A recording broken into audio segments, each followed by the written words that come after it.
Today I have for you House of the Dead OverKill. Now House of the Dead OverKill is an on-the-rails shooter and grindhouse love letter, developed for the Nintendo Wii by Headstrong Games and published by Sega in 2009, and later ported to the PS3 in 2011, PC in 2013 with the Typing of the Dead port. Sega approached Headstrong Games originally with the intent to make a game in the Jet Set Radio Future series, but through Headstrong's real love of the series of House of the Dead, they made an agreement. Now this agreement was for Headstrong to develop a game for House of the Dead. A nice little bonus for Headstrong, as creatively Sega had no plans to release the game in arcades, which in turn gave Headstrong some considerably more freedom and creativity, as they weren't constrained by having to censor their game to be arcade friendly. Although Headstrong initially tested out the mainline series' art style, they eventually drew inspiration from grindhouse movies like Planet Terror and other over-the-top B-movie titles, with its gore, film-grain effects, cheesy narration, and visual style, with a quote from a producer at Sega saying, "This exploitation stuff really writes itself." Overkill opens with a very grindhouse-inspired introduction that introduces us to the mysterious maverick that is Agent G and the man of men Isaac Washington, as we meet the villain of this harrowing story, the infamous Papa Caesar, the man who has brought our two heroes together so that they can bring him down. Now getting into gameplay, it's a fairly standard rail shooter. Don't let enemies hit you, you keep an eye out for things in the environment, and keep that fang stocked up with ammunition. The game is fairly straightforward, tricky at first, but once you get the hang of it, the gameplay is very fun. The first chapter sees Isaac and G chase Caesar to his mansion, in the hopes of putting a stop to his malignant, masochistic master plan. G is hoping to find a way to stop the mutant curse, and Isaac wants a taste of revenge, oh so sweet, because he believes that Papa Caesar has killed his father. Kicking the door into the mansion, the mutants that greet us are plentiful. You have large zombies, small zombies, fast zombies, and slow zombies, which for now are a threat thanks to your pathetically unupgraded Magnum. Now the upgrade system in this game is pretty damn solid. The upgrades feel really weighty and make a real difference to both reload speed and damage. Isaac and G share a real chemistry from the start, plenty of wisecracks, back and forth, and a real hilarious banter, which I most likely can't show 95% of because Isaac dropped F-bombs like they're going out of style. Now, like all good rail shooters, you have to keep an eye out for civilians in the game. Accidentally shooting them, you'll lose a chunk of points and it will break your combos. Now, working our way to the mansion and through its basement, we finally catch up with Papa Caesar and meet his lab assistant, Jasper Guns. Wheelchair-bound brother of the infamous Varla Guns, Jasper flips out after he confronts Papa Caesar about the experiments, and Caesar threatens his sister, so Jasper jabs himself with the serum they're working on, just as our heroes arrive and we are met with our first boss fight.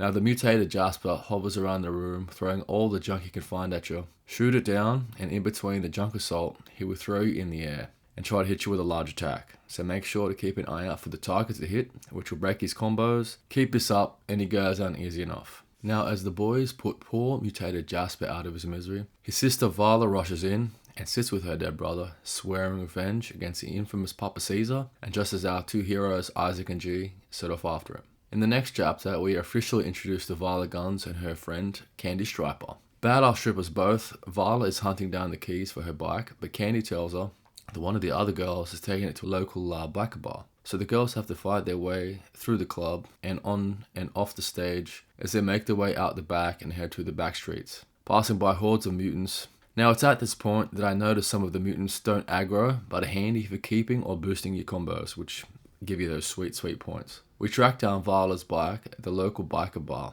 Now after we introduce ourselves to the staff, the girls head downstairs to the basement of the bar to find two mutated strippers, Cindy and her bestie hanging out and hanging onto the keys to Varla's bike. Now and once again we have a new boss fight, a fairly typical shoot the smaller sidekick. Just make sure to watch out for the small one as she creeps up to you going cover to cover. You only have to watch out for Sydney about halfway because she starts throwing barrels at you, and the smaller mutant attacks are faster, but if you're careful, pretty easy to read and take care of. Now once you take down Cindy and her friend, the girls get back Varla's keys and set off on their own to hunt down Papa Caesar. Now in the next chapter, we pick back up with Isaac and G as they track Papa Caesar to a nearby hospital that has been overrun by the mutant virus. It's at this point I had saved up for and unlocked the auto shorty. Not great when you first get it, but once fully upgraded, it may just be the meta pick. It makes being accurate easier and is fantastic for those mutants that the game ambushes you with. Now you could say that the shotgun is a real crowd pleaser. Now, as the boys cut their way through a horde of infected doctors and nurses both, and narrowly avoid getting smooshed by a chopper, we make our way to the operating theatre. As we meet the boss for this chapter, the Screamer, a girl with long black hair that is very inspired by movies like The Ring or games like Fear. She teleports around the arena, shoot her to stop her in her tracks and do some damage. Now, occasionally she'll throw a horde of mutants in front of you. Not too big of an issue, just focus your fight on her and keep doing that damage and going for the stun lock. She does have one attack that did get me quite a few times. She will make copies of herself and bum rush you, but only on the last second do you spot the real her and prevent the damage. It's kind of hard to predict. Now, cross your fingers, or maybe you get lucky, but once the Screamer is down, we cut back to the boys as they search for clues about Caesar's whereabouts. The mysterious G pulls out a phone out of the dead Screamer, and the phone rings. Papa Caesar talking a little smack before he sets off explosives in an attempt to bury the boys in the rubble. Now the boys very narrowly make it out as they taste that sweet, satisfying safety. They came upon Varla and her bike, and all three set off after Caesar. Now for some reason, after seeing maybe 100 of mutants at this point, Isaac and G decide to stop on the side of the road and inspect one they found by the wayside. Varla, ever the impatient woman who burns with revenge, loses it at them, ditches them, so the boys do the only thing they can and cut through a nearby haunted carnival. As we make our way through the fairground, past the stalls and local stadium, and totally not shooting the civilians because they're kind of hard to see, we come to a hilarious section. The boys jump on a haunted house tour and bicker back and forth as you're dodging war mutants and keeping your cart free as you make your way through the house's tops and turns. Finally, after leaving the cart, we come to the animal caging section of the carnival, as we see a mutant get torn apart by a very large troll-looking dude with his conjoined brother on his chest. Now, I mean, folks, we've all seen the glowing red wig spot thing before, but just remember to shoot the small guy's face, not his body like I did and almost died the first time. This fight is pretty easy, just to keep an eye out for the stun. Quick time events and you'll be okay. Now after defeating the twins, we hard cut to Isaac as he searches for G. G has scored them some pretty sweet wheels and the ever so amazing Captain Cream Pie, as we're treated to the maybe the best cutscene I've seen in recent memory, as the two men take time out from their mutant killing adventure to discuss when it's acceptable to share your music with someone. Funniest thing I've seen in recent memory.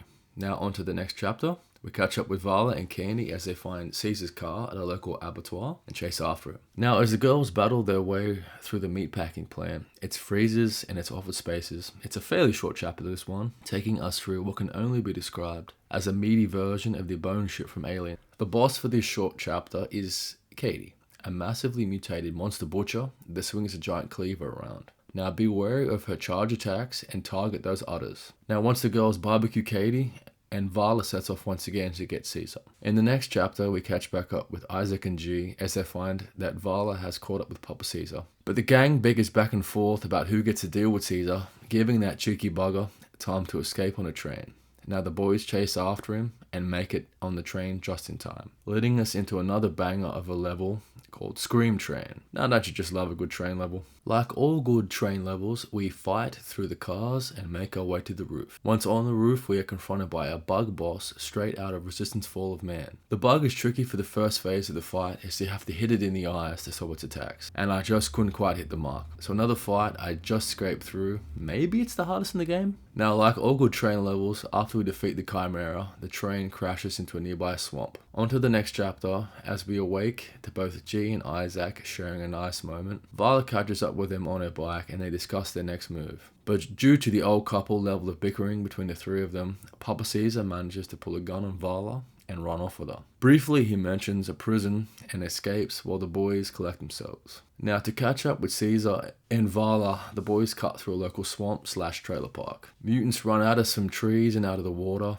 under and over trailers. Now, once we make our way through the trailer park, we arrive to come to the neighboring bayou to contend with more mutant-infested shacks and swamps as we are finally greeted with a chapter boss for this level, which is a massive ball of gross mutated flesh that throws gunk at you and does vomit attacks. Don't be shy in targeting its thrown attacks and keep an eye out for the waves of vomit it throws at you. Because between you and me, I don't think anyone needs to get covered in overgrown mutant spew, just quietly. After defeating the blob, the boys make their way to the prison where Papa said he was taking Varla. Now in the next chapter, the boys, Isaac and G, arrive at the jail and are greeted by the Warden, who you can just tell by looking at him, he's more than a little bit off his trolley. as he lets Isaac and G know that Papa, Caesar, and Varla are inside. The level opens strong with a fight through the prison garage, cell blocks, and service areas. New shielded enemies, coupled with more aggressive mutants, and just more of them in general, makes this by far the toughest part of the game. Managing to cut through the prison kitchens, through the yard,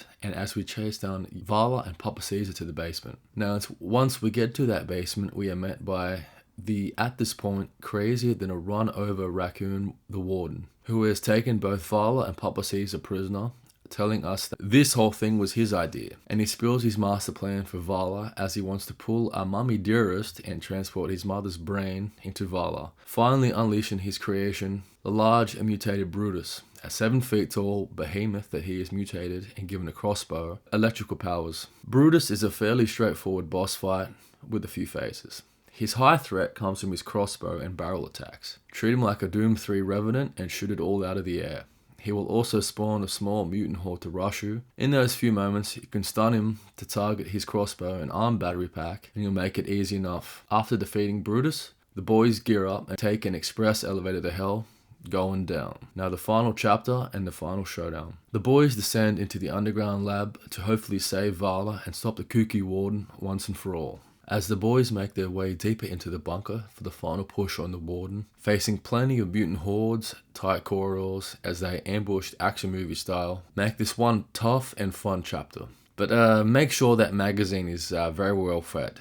We finally track down the Warden and Varla, but Captain Mummy Issues was successful in transporting his mother's brain to Varla's body. We are now treated to one very creepy scene. The serum that the Warden used on his mother didn't quite work perfectly, so the boys don't hesitate in wasting her. She falls back into a vat of goop, becomes a massively overgrown monster, and makes her way to the surface. Isaac and G make their peace and charge right after her. Hard cut to the boys on the surface with both miniguns as Mummy Dearest tears through the floor, and it's finally time to end this frankly weird affair. The minigun is awesome to use for the fight as we hide behind cars, debris, and keeping an eye out for her stomp attacks and swing attacks. Once defeated, well, the Warden, I won't spoil it partly because of YouTube, but also because I think it's crazy, and I agree with Isaac's reaction. If you have a spare 4 hours, I cannot recommend this game enough. It is funny, cheesy, and out of its mind completely. The game is fantastic. I had a blast. Thank you for watching, and I'll see you next time.